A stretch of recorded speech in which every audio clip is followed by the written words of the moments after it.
Selamat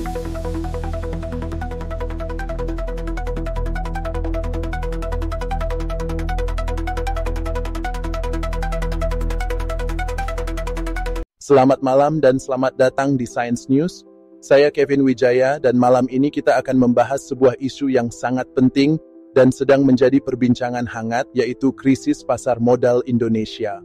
Dalam waktu singkat, indeks harga saham gabungan atau IHSG anjlok dari 7.904 pada bulan November tahun 2024 menjadi 6.246 pada bulan Februari tahun 2025. Saham-saham unggulan yang selama ini menjadi tulang punggung pasar modal juga mengalami penurunan drastis. Tentu saja ini menimbulkan banyak pertanyaan. Apa yang sebenarnya terjadi? Faktor apa saja yang berkontribusi terhadap penurunan ini? Bagaimana kebijakan ekonomi yang diambil pemerintah mempengaruhi kepercayaan investor? Untuk membahas ini secara lebih mendalam, saya sudah bersama dua pakar di bidangnya. Yang pertama, Dr. Budi Santoso, seorang pakar ekonomi dan pasar modal yang telah meneliti dinamika pasar finansial selama lebih dari 2 dekade. Selamat malam, Dr. Budi. Selamat malam, Kevin. Senang bisa bergabung dalam diskusi ini.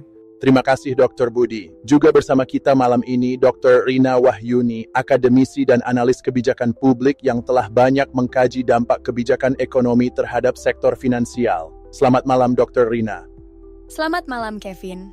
Terima kasih atas undangannya. Saya sangat antusias untuk mendiskusikan isu ini.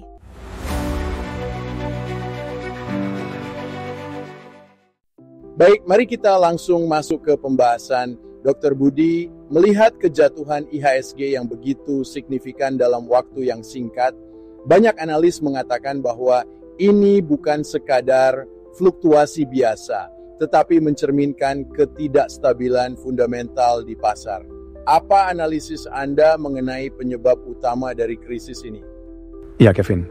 Jika kita melihat dari perspektif ekonomi makro dan teori pasar modal, ada beberapa faktor utama yang menyebabkan penurunan tajam ini.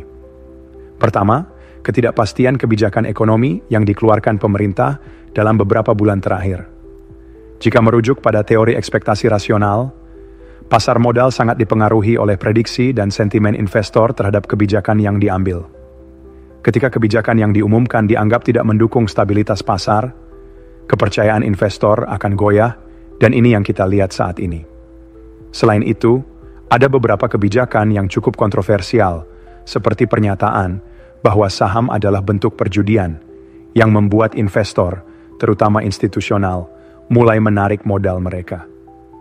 Dalam teori signaling, pernyataan seperti ini memberikan sinyal negatif kepada pasar, yang kemudian berdampak pada arus modal keluar secara besar-besaran. Menarik, Dr. Budi. Jadi bisa dikatakan bahwa kebijakan pemerintah memiliki dampak besar dalam membentuk ekspektasi pasar?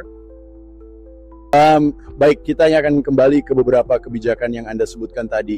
Tapi sebelum itu, saya ingin mendengar pandangan dari Dr. Rina mengenai bagaimana kebijakan ini mempengaruhi kepercayaan investor dari perspektif kebijakan publik. Dr. Rina, bagaimana Anda melihat dampak kebijakan ekonomi pemerintah terhadap stabilitas pasar modal kita? Kevin, ini adalah pertanyaan yang sangat penting. Jika kita melihat dari teori kebijakan publik dan ekonomi politik, setiap kebijakan ekonomi harus memiliki keseimbangan antara tujuan jangka pendek dan dampak jangka panjang. Dalam konteks Indonesia saat ini, kita melihat adanya kebijakan populis yang mungkin bertujuan untuk meningkatkan daya beli masyarakat, tetapi di sisi lain mengorbankan stabilitas sektor keuangan.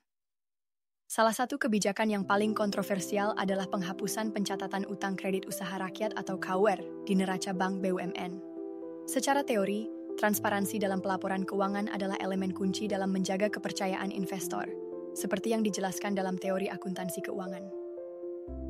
Ketika ada ketidakjelasan dalam laporan keuangan, investor akan ragu untuk tetap menanamkan modal mereka.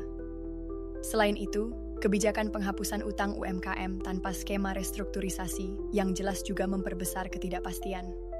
Dalam teori keuangan perbankan, risiko kredit adalah faktor utama dalam stabilitas sektor perbankan. Jika kebijakan ini tidak diimbangi dengan langkah mitigasi yang kuat, maka akan ada risiko likuiditas yang semakin besar. Sangat menarik, Dr. Rina. Jadi, dari perspektif kebijakan publik, Kurangnya transparansi dan perencanaan yang matang dapat berdampak buruk terhadap stabilitas pasar modal. Terima kasih ke Dr. Budi dan Dr. Rina atas pandangan yang sangat informatif. Sebelum kita lanjutkan diskusi ini, saya ingin menyinggung pernyataan Presiden Prabowo Subianto yang menyebut bahwa bermain saham bagi masyarakat kecil seringkali serupa dengan praktik perjudian, karena penuh risiko dan cenderung merugikan. Pernyataan ini menyoroti risiko yang dihadapi investor kecil di pasar saham, terutama jika mereka tidak memiliki pemahaman yang memadai tentang mekanisme pasar modal.